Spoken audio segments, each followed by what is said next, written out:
L'Antarctique, en été. Après des mois d'obscurité, le soleil revient enfin. Les bateaux peuvent à nouveau naviguer vers le sud. Ils ne s'aventurent sur ce territoire gelé qu'à la belle saison. Mais la carapace rigide et glacée de l'hiver est difficile à percer. Même pour les brise-glaces, les voyages dans l'océan austral sont risqués. Ils doivent affronter des icebergs immenses et des mers déchaînées.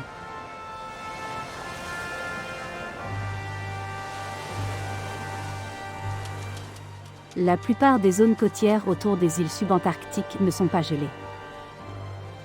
Elles abritent la faune, étonnamment abondante, de l'Antarctique.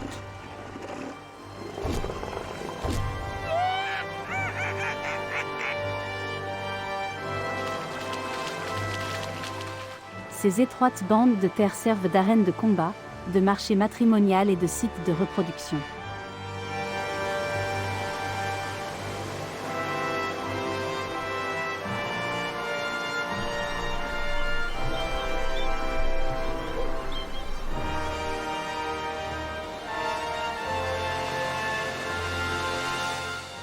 Le continent antarctique est entouré d'une immense étendue de glace.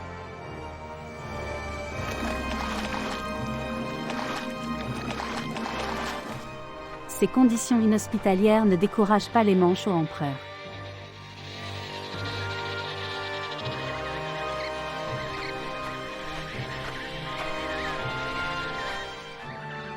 Le continent le plus méridional de la Terre est le royaume du plus grand des manchots. Pour nous, humains, il évoque des contes. Des contes de l'Antarctique, venus du bout du monde.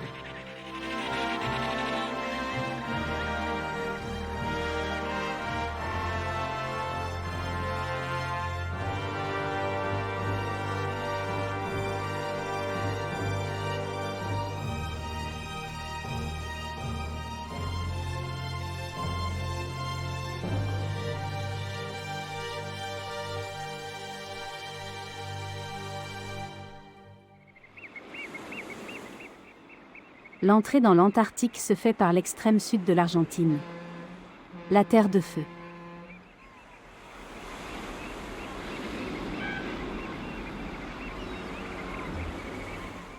La mer est le meilleur lien avec le reste du monde.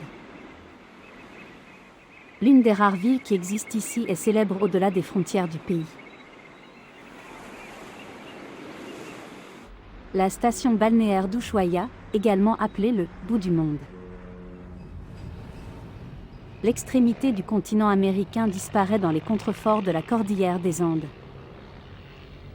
Environ 60 000 personnes vivent là, principalement de la pêche et du tourisme. La saison commence en octobre, lorsque les touristes sont attirés par l'été de l'hémisphère sud.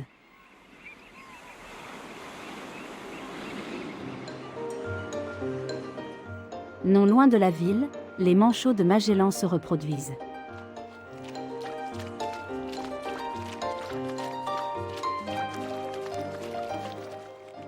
Mâles et femelles se relaient pour couver et chercher de la nourriture.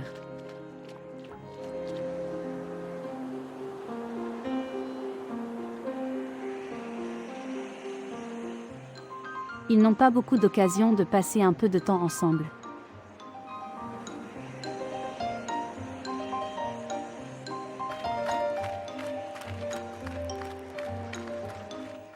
Les manchots de Magellan se nourrissent de poissons, de calmars et de krill, qu'ils trouvent en abondance dans les eaux froides de la Terre de Feu. Ushuaia n'est pas seulement célèbre pour les nombreux bateaux de croisière qu'elle accueille, mais aussi parce qu'elle est la porte d'entrée de l'Antarctique.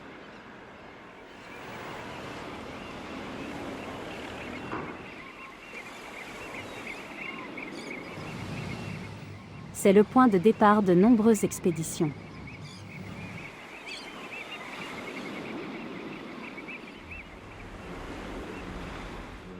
Le capitaine Klebnikov se prépare pour son prochain voyage dans l'océan austral. Les provisions sont chargées et les derniers passagers montent à bord.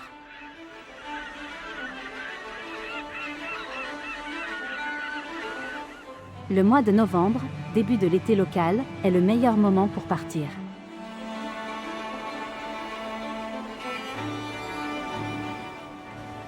Le phare Les Éclaireurs se trouve à environ 8000 marins d'Ushuaïa. Il marque la fin du monde habitable par les êtres humains. Les animaux, en revanche, sont ici chez eux, car les eaux regorgent de nourriture.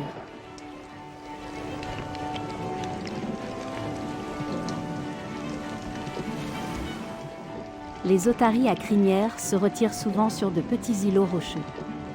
Ils s'y reposent et dorment avant de partir pour leur prochaine campagne de pêche.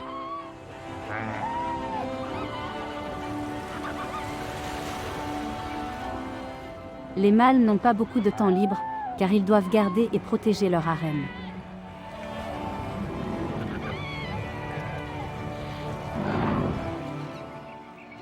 L'huîtrier noir d'Amérique se nourrit de moules, qu'il ouvre avec son bec solide.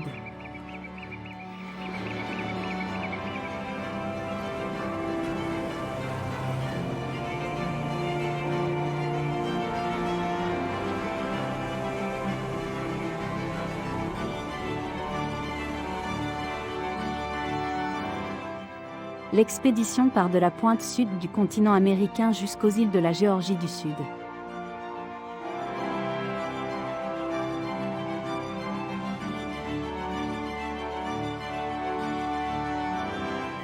Le capitaine Klebnikov est un brise-glace doté d'un équipement technique spécial qui le rend parfaitement adapté au passage vers l'Antarctique. Un système spécial de radar sonde la glace.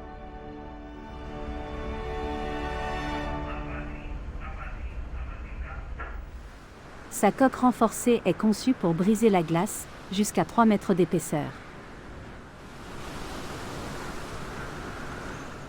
Bien que cette fonction ne soit pas nécessaire dans le cas présent, le trajet n'est pas facile.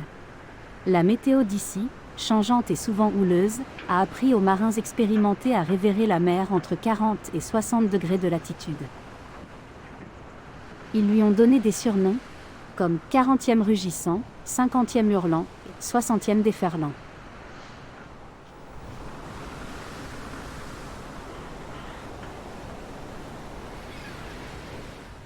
Les mouettes et autres oiseaux marins accompagnent le bateau, tenant tête à la mer sauvage.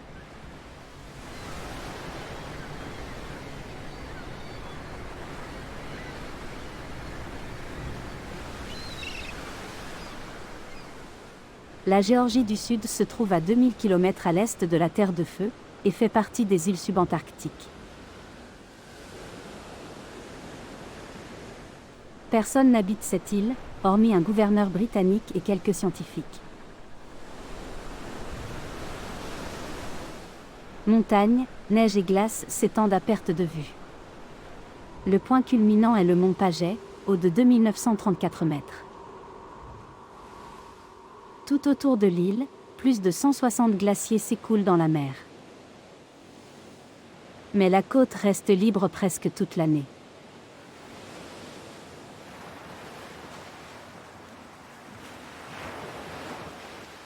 Des laminaires robustes, pouvant atteindre 10 mètres de long, y poussent en masse.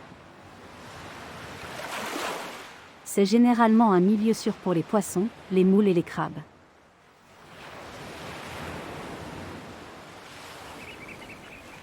Sauf lorsque le pétrel géant se met en chasse.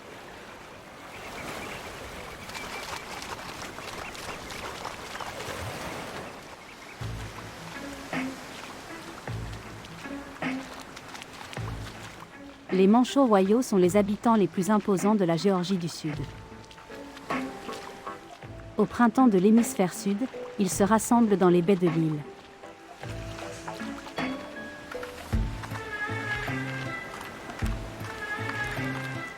D'abord, les mâles arrivent et cherchent leur lieu de reproduction de l'année précédente.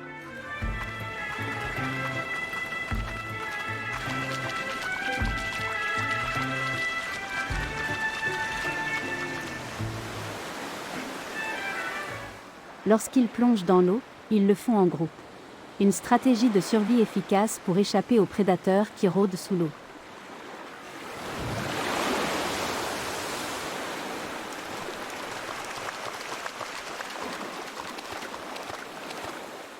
Les manchots royaux sont très sociables et aiment chasser en groupe. Ils se nourrissent surtout de poissons et de calmars. Après environ 150 plongées par jour, ils cherchent un coin de plage où se reposer. Les étroites plages non gelées, entre les glaciers et la mer, offrent un abri contre le vent et les intempéries pour les manchots, mais aussi pour les phoques et autres créatures.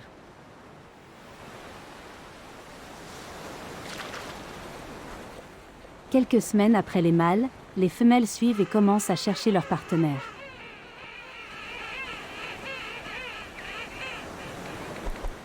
Pendant la saison des amours, le manchot royal est strictement monogame. En Géorgie du Sud, les manchots adultes n'ont pas d'ennemis naturels sur Terre. Mais tous ne reviendront pas de leur longue campagne de pêche en mer. Les orques et autres prédateurs font des ravages.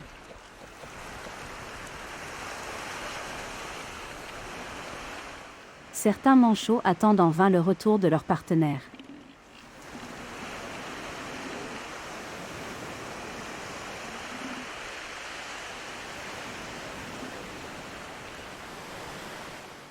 Leur plumage spécifique les protège du froid et de l'humidité.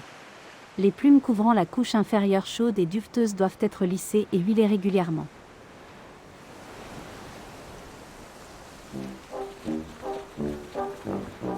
Le manchot royal n'est pas la seule créature qui vit ici.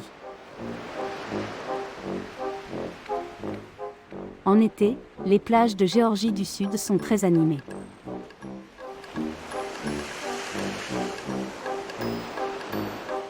Une colonie d'éléphants de mer bloque le passage entre le site de reproduction et la mer.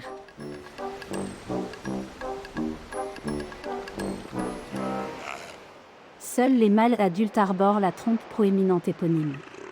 Ces géants peuvent peser jusqu'à 4 tonnes. Les jeunes mâles n'ont pas encore beaucoup de nez. Il faudra environ 8 ans pour que cet organe olfactif atteigne une taille qui fera impression.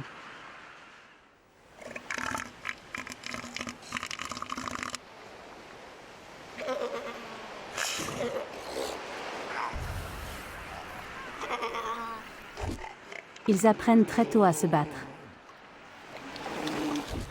Et les jeunes éléphants de mer ne s'en privent pas.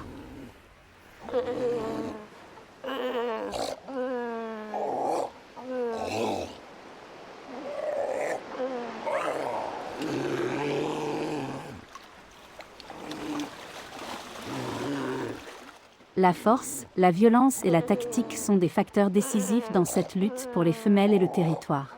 C'est souvent une question de vie ou de mort. Ils doivent commencer jeunes. C'est en forgeant qu'on devient forgeron.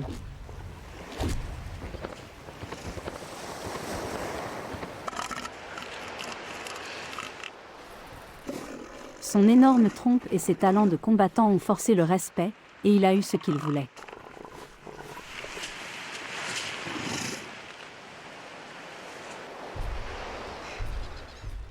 Ce mâle a rassemblé 15 femelles autour de lui, un harem respectable. Ils sont généralement pacifiques et s'occupent de leurs petits. Ce jeune mâle ne peut que rêver de ses futures conquêtes. Qu'il est bon de faire la sieste, entouré de sa famille. Malgré les pleurs du bébé, bien sûr. Les petits boivent beaucoup de lait et doivent grandir rapidement. Il n'a pas beaucoup de temps pour jouer. Les jeunes éléphants de mer doivent pouvoir se débrouiller seuls au bout de 4 semaines.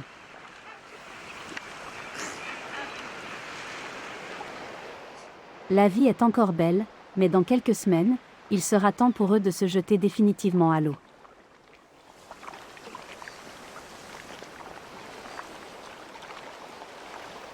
D'ici là, les jeunes phoques quadruplent leur poids de bébé pour atteindre 150 kg.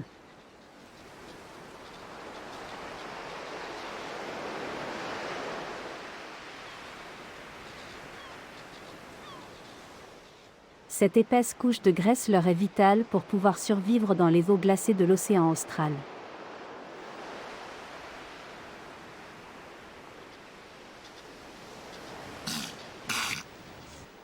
Les éléphants de mer ne se rendent à terre que pour la saison des amours, pour élever leurs petits et pour leur mue annuelle. Le reste du temps, ils chassent les poissons et les calmars dans la mer. Ils restent des mois dans l'océan jusqu'à ce que leur instinct reproductif les pousse à nouveau sur la terre ferme. La Géorgie du Sud est un point de rencontre pour beaucoup d'animaux qui passent le reste de leur vie en mer. L'intérieur escarpé de l'île est dominé par les glaciers, la glace et la neige. Ce n'est pas un bon habitat pour la flore et la faune.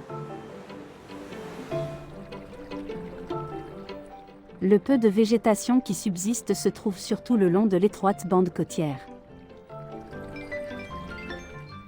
Mais les mousses prospèrent dans le climat subantarctique humide et froid.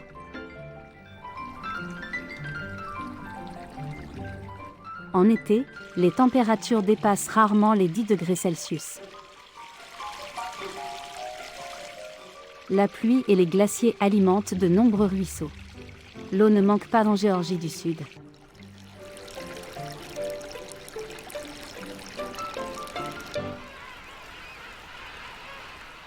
Les manchots royaux semblent se plaire ici. Après tout, ils sont environ 40 000.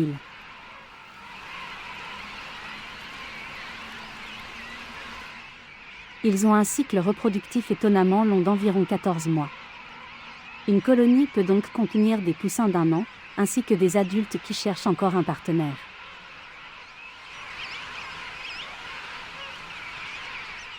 En hiver, les jeunes manchots attendent des mois, seuls sur la terre ferme, que leurs parents reviennent avec de la nourriture.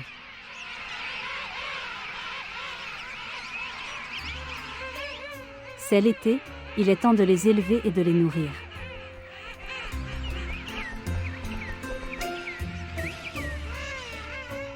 Après 14 mois environ, ils troquent leur duvet contre un plumage imperméable. Alors seulement ils seront prêts à aller pêcher eux-mêmes en mer.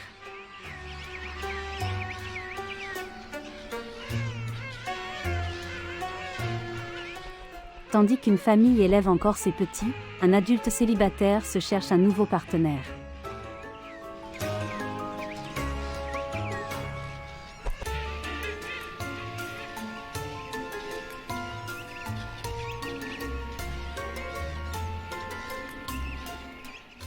Une fois qu'ils se sont trouvés, la cour commence. Un rituel qui mène toujours au même résultat. L'accouplement.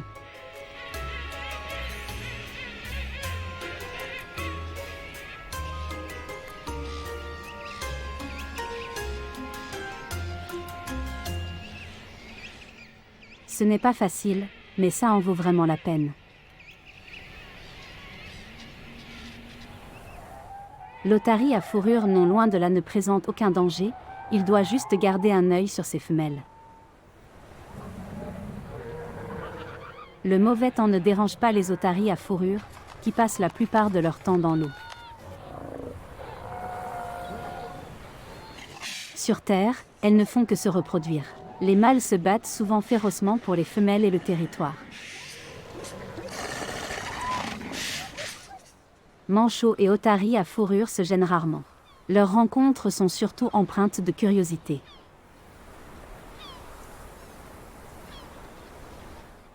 Ou de méfiance.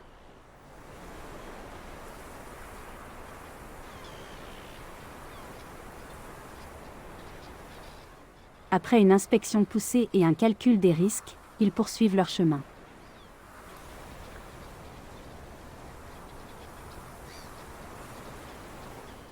Les manchots royaux se reproduisent souvent près des manchots papous.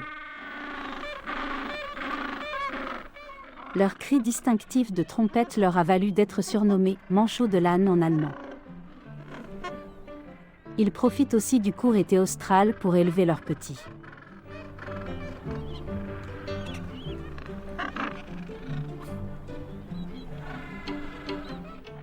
Leurs nids sont faits de pierres et d'herbes, et ils n'hésitent pas non plus à chipper la nourriture des voisins.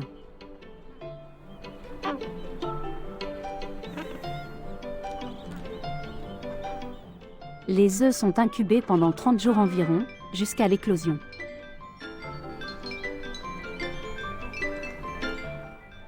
Les petits restent ensuite dans le nid encore 30 jours, gardés au chaud et protégés par leurs parents.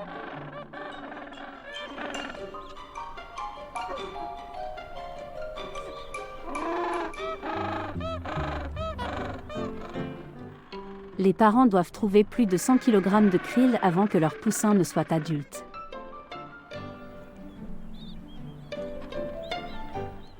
Ils cherchent tout à tour de la nourriture, l'un des parents reste toujours pour protéger ses petits. Les manchots papous ne nichent que dans les régions sans neige, ni glace. En Géorgie du Sud, ils retrouvent chaque année leurs anciens sites de reproduction.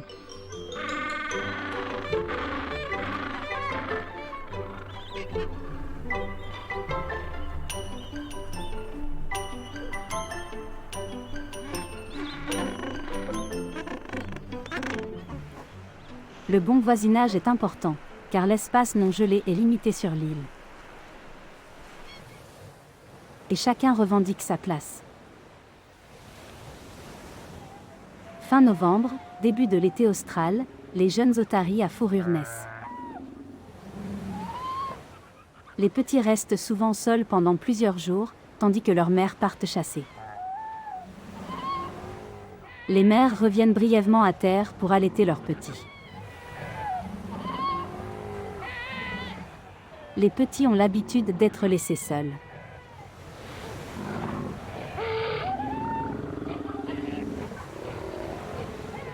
Ils se blottissent confortablement entre eux.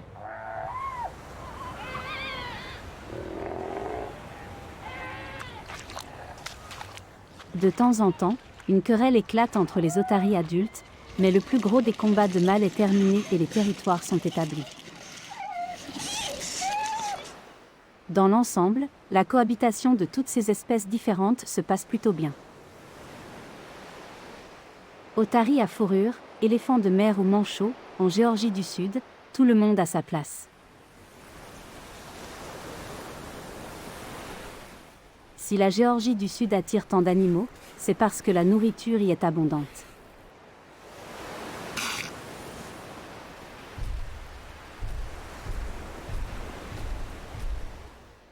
La mer est riche en ressources nutritionnelles, ce qui fait de l'archipel l'une des escales les plus prisées de l'océan austral.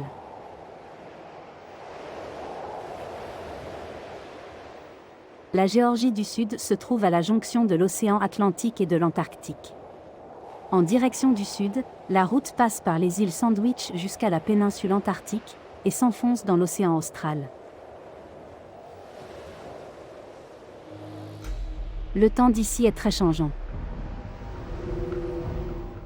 Les vents froids du sud rencontrent les masses d'air chaud du nord. Il en résulte d'énormes zones de basse pression.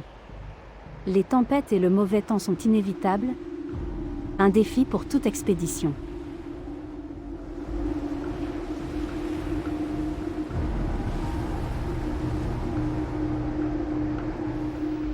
Les premiers icebergs surgissent, d'énormes mastodontes détachés de la calotte glaciaire antarctique, qui dérivent vers le nord. La mer les érode continuellement, mais l'eau n'est pas très chaude, si bien qu'il leur faut des années pour fondre.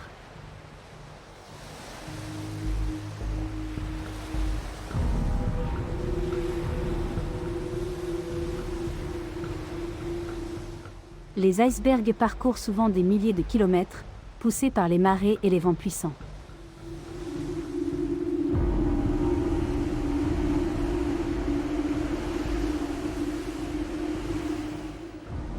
Seul un septième de leur masse émerge de l'eau.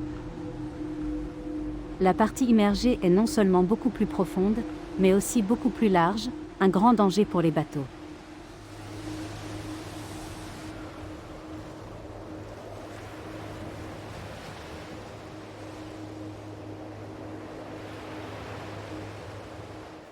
Près du cercle arctique sud, le soleil ne se couche presque jamais.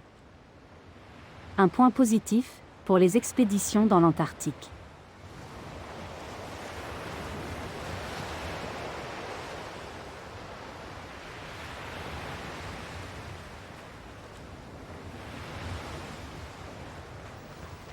Des îles volcaniques surgissent de la mer, preuve d'une activité géologique importante sous le fond marin, où la plaque océanique glisse sous la plaque continentale antarctique.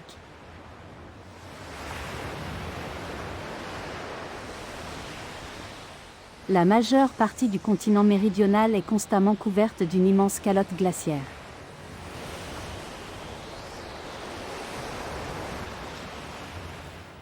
En été, seuls 2% du continent ne sont pas gelés. La majeure partie de cette zone sans glace se trouve dans la péninsule antarctique. Les eaux libres, riches en nutriments, attirent les oiseaux et la faune marine dans la région.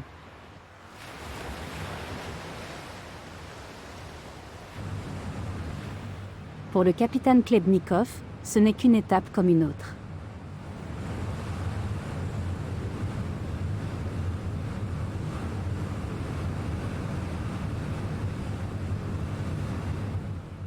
Le navire d'expédition mouille non loin de la côte.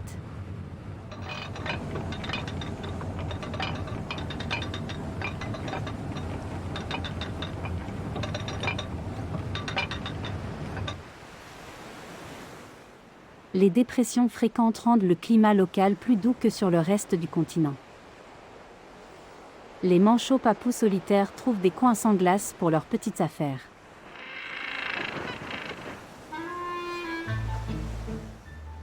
Ils ne sont généralement pas très sociables et ne côtoient que leurs partenaires.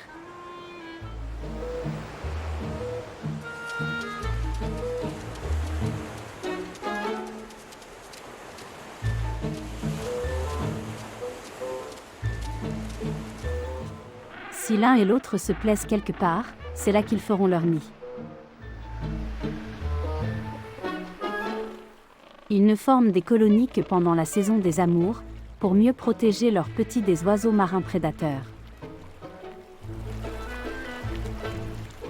L'absence de végétation limite le choix des matériaux de construction des nids. Ils ne disposent que de petits cailloux. Ces deux-là n'en sont qu'à leur début.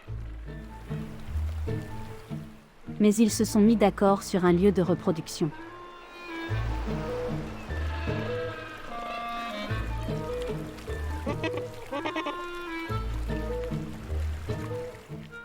L'accouplement est une autre affaire.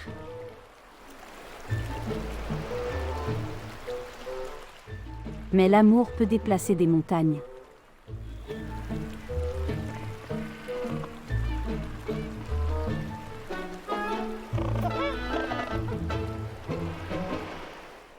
D'autres sont déjà en train de couver.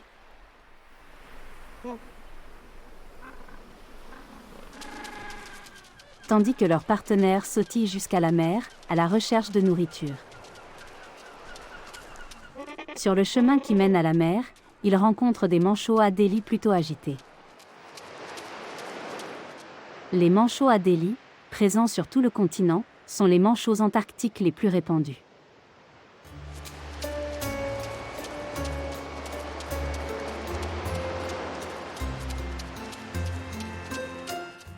Sur Terre, ils sont étonnamment agiles. Malgré leurs petites pattes palmées, ils atteignent une vitesse d'environ 2 km/h et demi. Ils doivent souvent marcher longtemps pour retrouver leur terrain de chasse en haute mer. Ils parcourent parfois jusqu'à 50 km.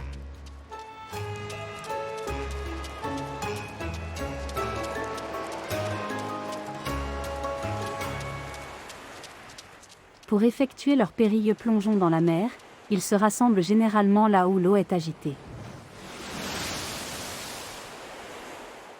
Ce plongeon groupé dans l'eau trouble rend la tâche plus difficile aux léopards de mer qui rôdent dans les parages, et pourraient les attraper.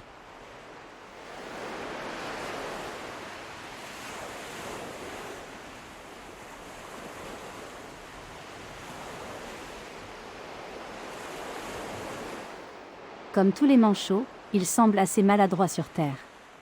Leur corps fuselé est plus adapté à la vie aquatique.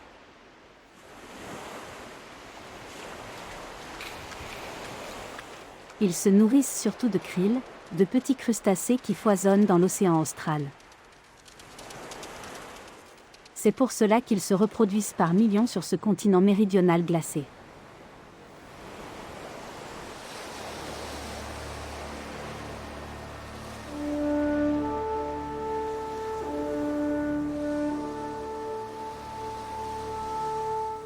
La péninsule antarctique reste la zone la plus chaude. En été, les températures peuvent dépasser 0, faire fondre la glace et créer d'étranges formations. Parfois, un énorme iceberg tabulaire s'échoue près de la côte.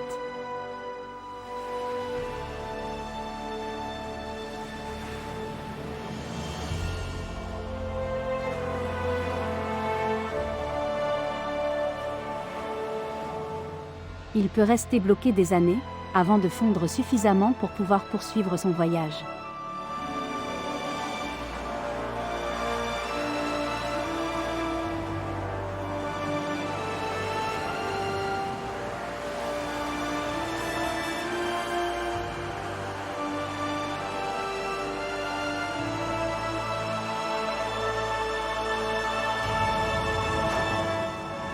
Seuls les brise-glaces osent affronter la banquise.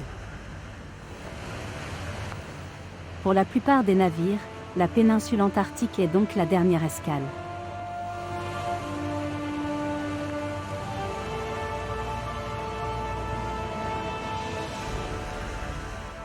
Les conditions extrêmes et glaciales les empêchent de poursuivre leur voyage dans la région polaire du Sud ou dans la mer de Weddell.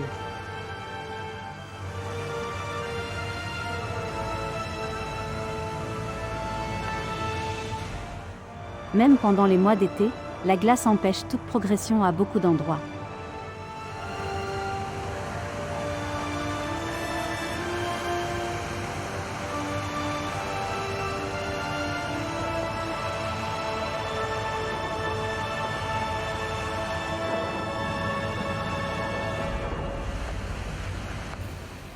Occasionnellement, le capitaine Klebnikov traverse des zones moins obstruées.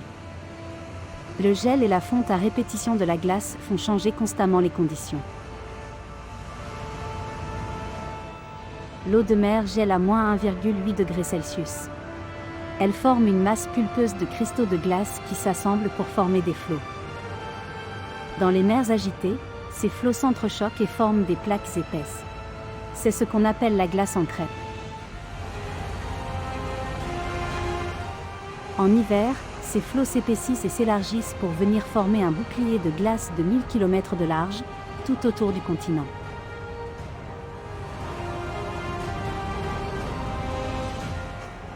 Ce n'est qu'au printemps qu'elles commencent à se fissurer et que les brise-glaces peuvent à nouveau parvenir jusqu'ici.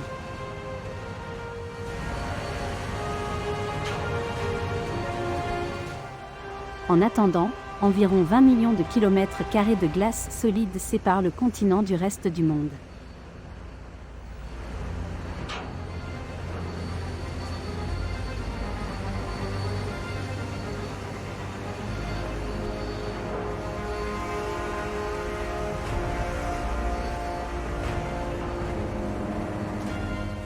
Le capitaine Klebnikov peut affronter une banquise de plusieurs mètres d'épaisseur. Mais voyager à travers ces vastes étendues de glace est risqué.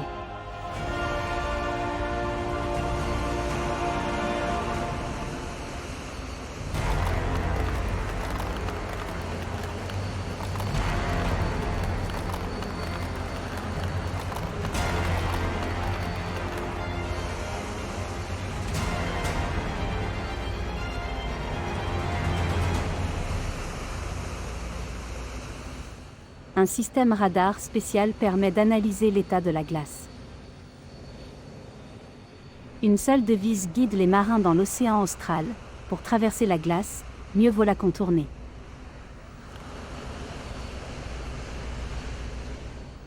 Parce qu'un détour est toujours plus sûr qu'une traversée directe. Mais cela n'est pas toujours possible dans la mer de Weddell. Lorsque le radar ne peut plus analyser les flots de glace et les eaux libres qui les séparent, il faut recourir à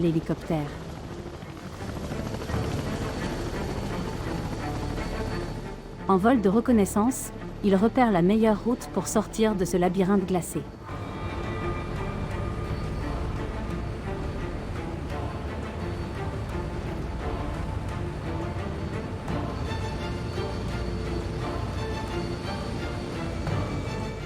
Même pour un brise-glace robuste comme le capitaine Klebnikov, la navigation dans l'océan austral n'est pas chose aisée.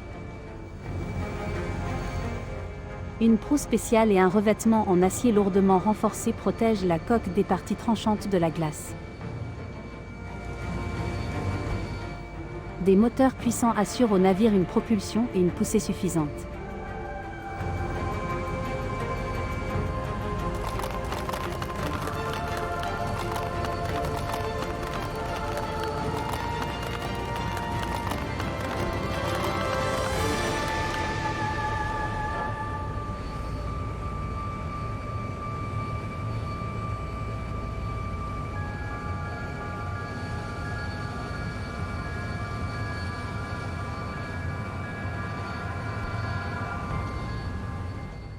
Enfin, le capitaine Klebnikov retrouve les eaux libres et peut progresser.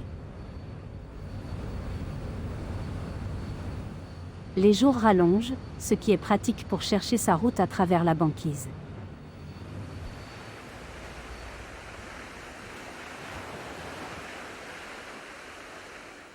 Le soleil est bas dans le ciel, mais si près du sud, il se couche rarement.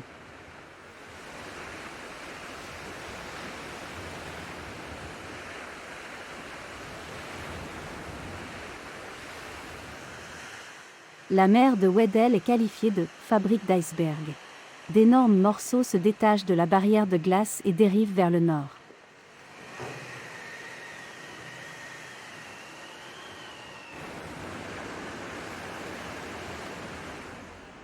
Les côtes de l'Antarctique n'offrent pas de port naturel où jeter l'ancre.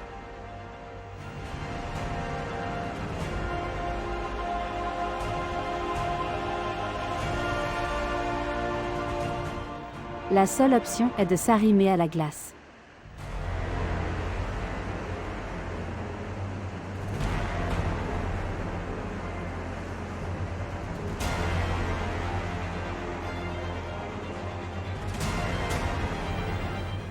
Le navire percute la glace à vitesse maximale.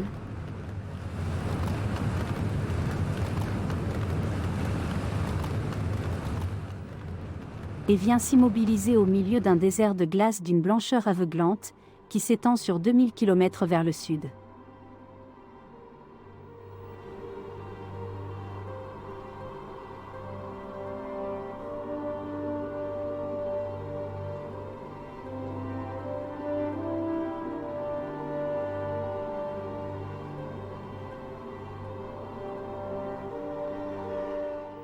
Il n'y a pas d'environnement plus hostile sur Terre. Il semblerait que rien ne survive ici.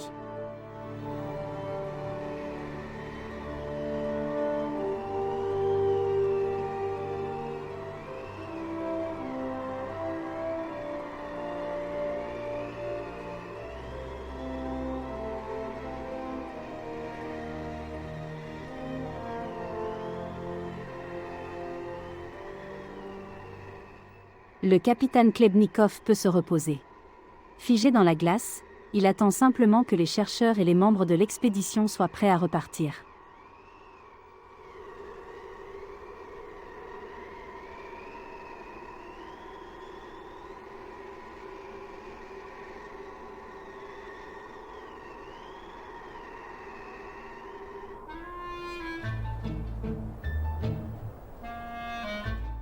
Cet endroit, bien qu'inhospitalier, est le domaine du manchot empereur.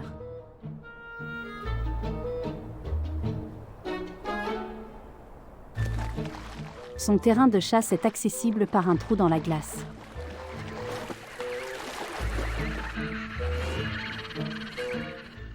Ces manchots sont rassasiés et vont maintenant retrouver leur colonie.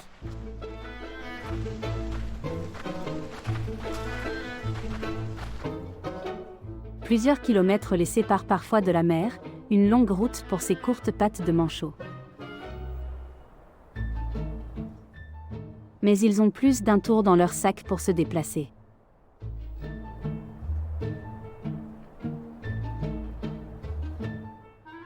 Leurs plumes lisses et huilées leur permettent de glisser facilement sur la surface glacée.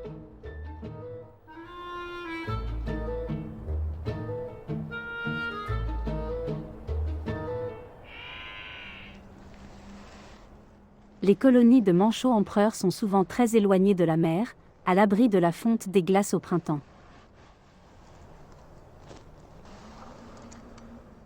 Les icebergs qu'ils croisent sont immobiles.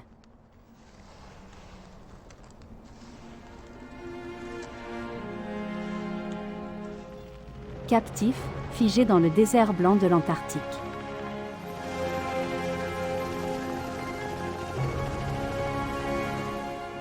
Ils resteront là, jusqu'à ce que l'été vienne enfin briser la glace, et les libérer de leurs entraves.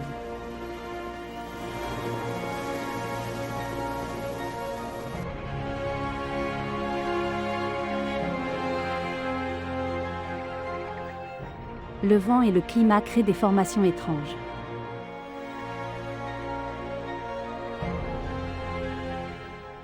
Des sculptures de glace, qui semblent conçues par la main de l'homme.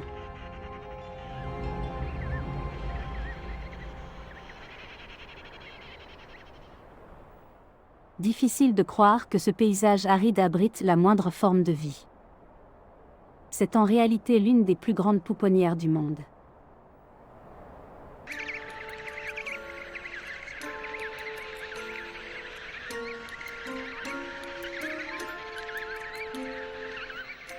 C'est là que les manchots empereurs élèvent leurs petits. Une stratégie risquée, mais qui s'avère souvent payante. Dans une région aussi désolée, les ennemis sont rares et les petits peuvent grandir en sécurité.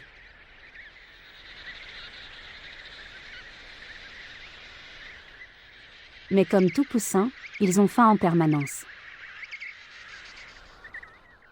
Leurs parents doivent donc beaucoup les nourrir. L'été antarctique est la meilleure période. Les jours sont très longs et plus la banquise fond, plus l'accès à la mer se rapproche.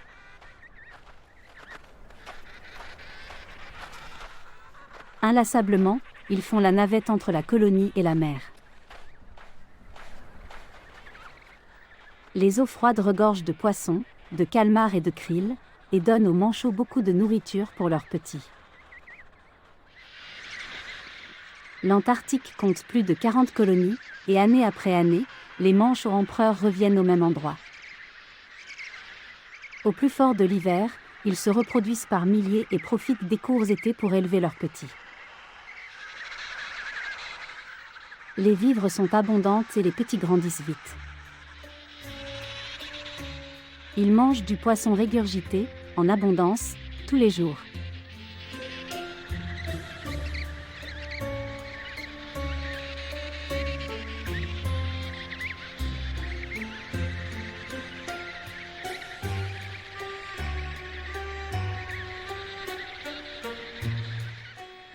Leur duvet offre aux oisillons une excellente protection contre le froid.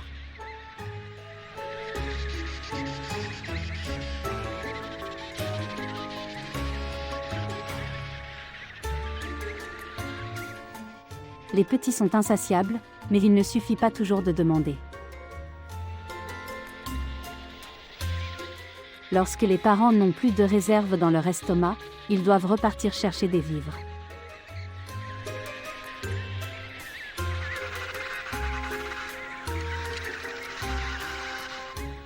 Les petits dorment souvent pendant les longues périodes d'absence de leurs parents, attendant leur retour.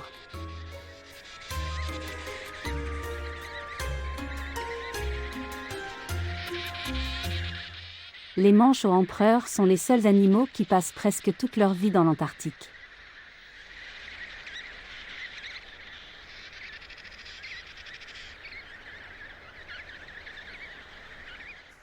Leur corps est parfaitement adapté aux conditions hostiles de ce continent de glace. C'est avant tout leur plumage qui les protège du froid. La première couche de duvet chaud est couverte de plumes courtes à croissance rapide.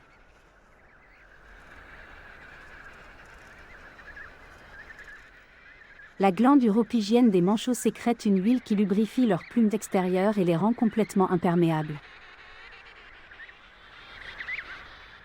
Une épaisse couche de graisse leur permet de résister à des températures allant jusqu'à -60°C.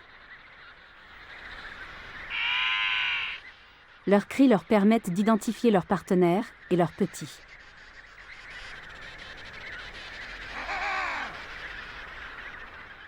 Les manchots empereurs sont les plus grands des manchots. Ils peuvent mesurer jusqu'à 1,30 m et peser environ 38 kg. En hiver, ils peuvent perdre jusqu'à 40% de leur poids. Pendant les mois d'été, ils se réapprovisionnent. Lorsque les deux parents s'absentent en même temps pour chercher à manger, les jeunes se rassemblent en pouponnière. Ils sont constamment surveillés par des oiseaux adultes. Parfois, le danger peut prendre la forme d'une mouette ou d'un pétrel géant. En groupe, ils sont moins vulnérables. Un petit perdu pourrait ne jamais retrouver ses parents. Dans ce cas, le poussin mourra de faim.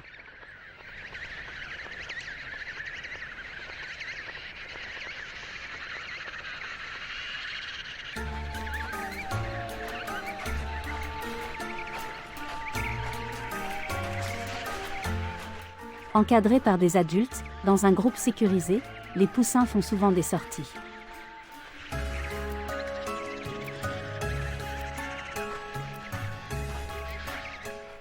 Le groupe de marcheurs est parfois rejoint par d'autres promeneurs.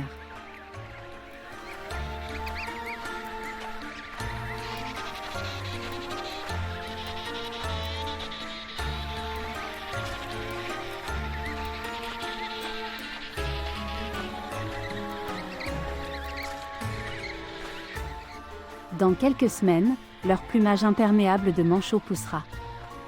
Ils pourront alors se jeter à l'eau et commencer leur vie de jeunes adultes.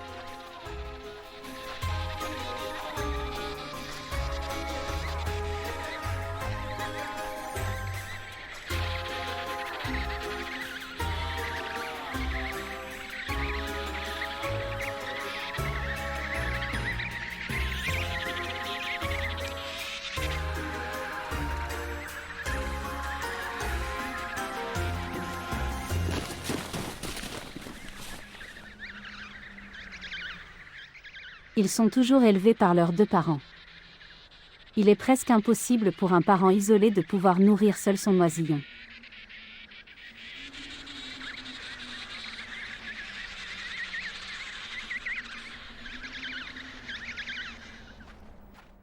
Lorsque la température atteint -20°, il fait trop chaud pour les manchots. Les colonies se dispersent alors.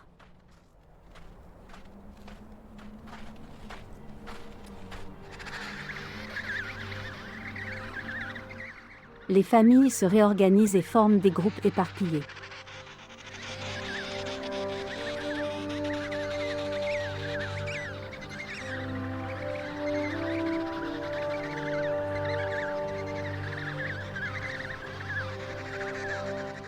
Les campagnes de pêche, qui duraient des mois en hiver, ne durent plus qu'un jour ou deux.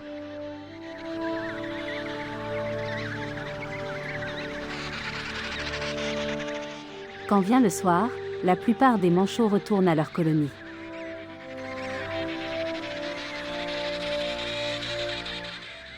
Ils passeront les courtes nuits d'été de l'Antarctique en sécurité, dans leur famille.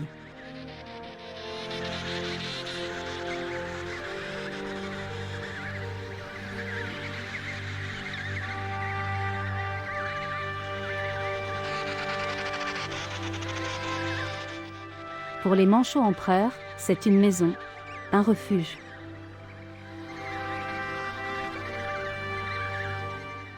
Nous autres, humains, convoitons les merveilles de ce monde.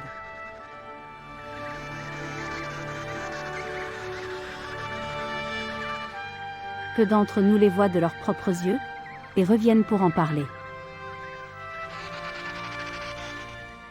Parler de vie et de mort, d'amitié et de famille, qui naissent dans l'adversité.